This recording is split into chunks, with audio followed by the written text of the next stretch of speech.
Good morning, students. Today we'll discuss about the chapter Our Environment. As the word is very much familiar to us, we talk about the word in our day-to-day life. So let us first of all try to understand the meaning of the term environment. Environment, it includes the sum total of all living and non-living elements and their effects which influences the human life.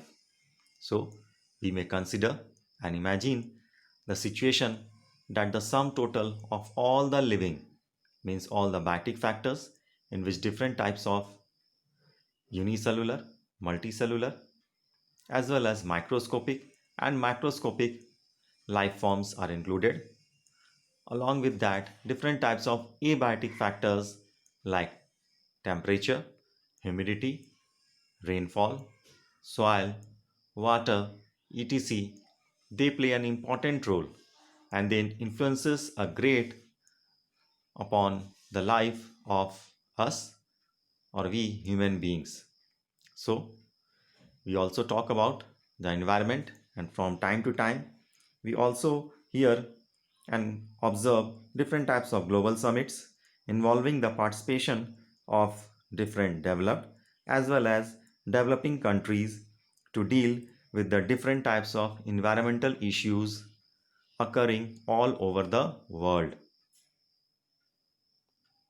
So in this chapter, we'll be studying about the how various components of the environment they interact with each other and how we impact the environment. So we may go through the different type of situations. We may observe also in which we are influenced by different types of living beings as well as non-living beings which are surrounding us. For example, suppose the climatic condition of the region where we are living is not suitable, then obviously we will feel uncomfortable, and in that sense, in somehow we may say that we will try to migrate to those areas where the climatic conditions are suitable. If we consider as a part of living being, how do they influence upon us? For example, suppose the cases of such type of communicable diseases are increasing day by day in our locality, then we can imagine that we are also on the susceptible part through which we may get infected and we may fall ill. So it is essential to stay healthy. It is very much the important role, or we may say the all the living and non-living elements they have their effects upon the human beings in a direct or indirect way. So we'll discuss about the ecosystem. What is ecosystem? It is the basic fundamental unit of ecology of both the organisms and their non-living environment, each influencing the properties of the other and each is necessary for the maintenance of life. So we may say ecosystem is the basic unit of the ecology in which both the biotic and abiotic factors they are interacting to each other and they are necessary for the maintenance of life within that particular ecosystem. For example, forest, pond we may consider as a natural ecosystem, whereas crop field, aquarium we may consider as an artificial ecosystem. For example, we may consider the situation of the simple food chain which exists in the forest. We know the grass, which are the producers, they consume the nutrients from the soil and the food which has been prepared within the producers, they are being trapped by the next level of the organism present within the food chain. So in this case, we may observe the deer, it consumes the grass and the nutrient, it gets transferred from first trophic level to the second trophic level. Likewise, when the deer, it gets consumed by the lion, then the energy, or that the energy which is stored within the body is transferred from the second trophic level to the third trophic level, or we may say from a herbivore to the carnivore. Likewise, when the lion gets died, it may be decomposed, it may be consumed by the vulture, and likewise, when the vulture dies, it may be decomposed by the decomposers. So, in this food chain, we may observe there is transfer of the nutrients from the decomposers again back to the soil. So, it helps in the recycling of minerals.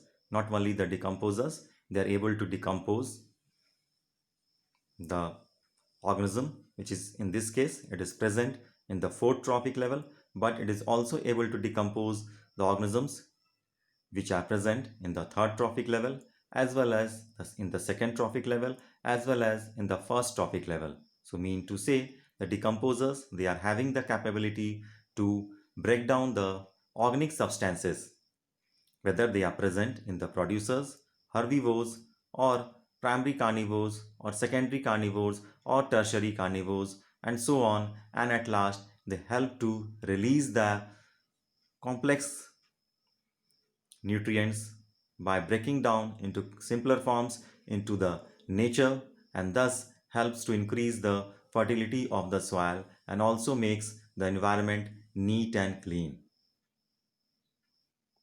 So, like so on, we may observe the pond, it also acts like an natural ecosystem where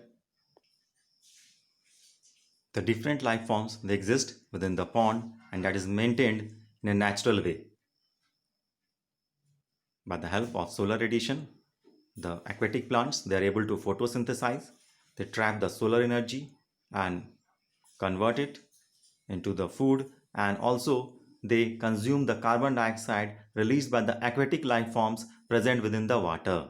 In return, they release the oxygen gas, which helps to increase the content of the oxygen dissolved within the water and helps in the proper maintenance and the respiratory process of the aquatic life forms which are surviving within the pond water.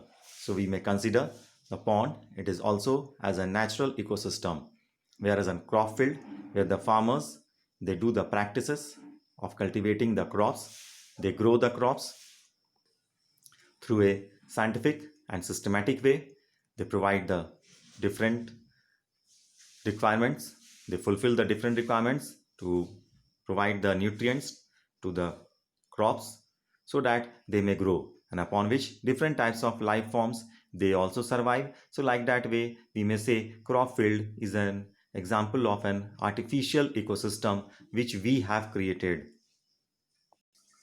Like so, we may consider aquarium as an artificial ecosystem because where we have kept the fishes within the water, and we have provided the different types of requirements to fulfill the proper survival of the fishes like the oxygen, food, and other necessary requirements from time to time which is required by these animals which are surviving within the aquarium. So aquarium we may consider as an artificial ecosystem.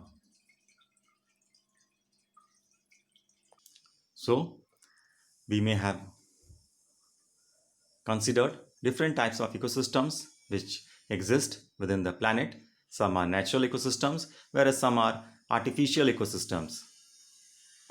So now we'll try to understand about the structural components of an ecosystem. As we know, ecosystem is formed by the combination of living as well as non-living environment. So an ecosystem has both the abiotic components as well as the biotic components in the form of organisms. So we should have a look regarding the abiotic components. that do we may consider that which is a combination of these different factors, habitation and the abiotic substances, which may include macronutrients, micronutrients. So as the habitation, we know it is a place where any living being survives, and life is not possible everywhere on the planet. So a place on the earth which is able to contain life or acquired by the living organism is essential for an ecosystem. So this may be an aquatic such as pond, sea or lake, or maybe terrestrial such as forest, village, etc. or cropland. So the ecosystem is also named accordingly wherever it persists. If it persists within the pond, it is called as pond ecosystem. If it persists within the forest, it is called as forest ecosystem. And like that, so we name accordingly to the persistence of the ecosystem upon their habitats. The second factor is abiotic substances, as at the site of habitation, the presence of basic organic and inorganic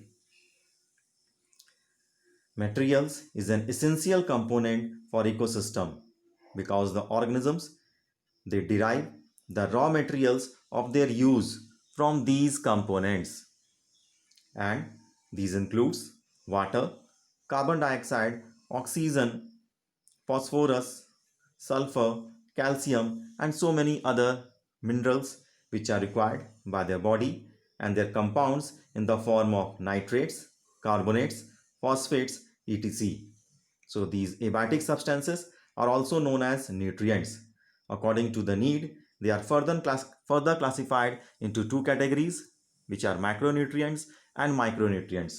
As the name suggests, the macronutrients, they are the inorganic substances which are required in huge quantities, and so they are called as macronutrients. For example, water, oxygen, carbon dioxide, calcium, phosphorus, nitrogen, sulfur, magnesium, potassium, iron salts, etc. Whereas the micronutrients are considered, we have gone through that the part. We know the inorganic substances which are needed by the organism in very trace amount or very small amount are known as micronutrients. For example, copper, cobalt, zinc, etc. Now the next factor, which is the abiotic factor, which is climate. As in addition to the habitation and abiotic substances, favorable temperature, pressure and suitable light period as well as moisture, they are also essential for the proper maintenance of the ecosystem. So do we have discussed, if the temperature do not suits or if the climatic condition is not suitable for the survival of the living being, may that the living being will try to migrate or will try to move away from the place, or may that they will simply be wiped away by the nature. Now the next part, which are the biotic components. The biotic components, it can be divided into two types, autotrophic components and heterotrophic components. The autotrophic components, in which we can consider the organisms capable of preparing their own food by trapping the solar energy and using simple inorganic substances present within the nature, and so they are placed within the autotrophic components. For example, the green plants, all green plants, they act as producers within any ecosystem, and which are having the photosynthetic pigment also, that we may also consider they are the producers. For example, the other groups also, for example the algae, and like that, so other groups which are present within the aquatic water bodies. Whereas the heterotrophic components are considered, these are the organisms which derive their food from the autotrophs directly or indirectly, and they are kept under this category. From the structural point of view, the biotic components are categorized into following categories. We may consider the producers, that we have discussed within the autotrophic components. Likewise, the producers we have discussed about the different types of the living organisms which are having the pigments to photosynthesize and able to trap the solar energy and to fix the inorganic nutrients from the nature and transform them into organic substances for the survival and for the existence of the living beings. Whereas on the part of consumers, these are the heterotrophic organisms which consumes the producers directly or indirectly. So they are known as consumers, and they may be again categorized into primary consumers, secondary consumers, tertiary consumers, as well as quaternary consumers. So as the primary consumers, the consumers which feed solely upon vegetation or plants, they are known as primary consumers. So we may also consider primary consumers as herbivores. They also vary in various types of ecosystems. Now, the next is the secondary consumers, or the, we can say, the carnivores. So, these are the omnivorous animals. These feed upon the herbivore animals, and these are also known as, we can say, primary carnivorous animals. For example, dogs, cats, foxes, they may fall under the category of secondary consumers. The tertiary consumers, the animals feeding upon the primary consumers, the animals which feed upon the secondary consumers or primary carnivores, means the group of animals which feed upon the secondary consumers or primary carnivores, they are called as tertiary consumers. And for example, we may consider the case, for example, the lion, tiger, they may be considered as tertiary consumers. Just do like, we may consider one more group which are quaternary consumers. We may consider the organisms which feed upon these tertiary consumers. For example, the vultures, eagles, do they feed upon the dead and lying parts of these, we can say, the secondary carnivores, so they are called as quaternary consumers. And at last, within any ecosystem, the decomposers, they are present. So some microorganisms like the bacteria, fungi, which feed upon the dead bodies of both the plants and animals, they are considered as decomposers, and they play an important role in the recycling of the minerals which have been fixed within the producers, and then they have passed from onwards from the herbivores to the carnivores, and like that. So it helps to again recycle the nutrients within the soil.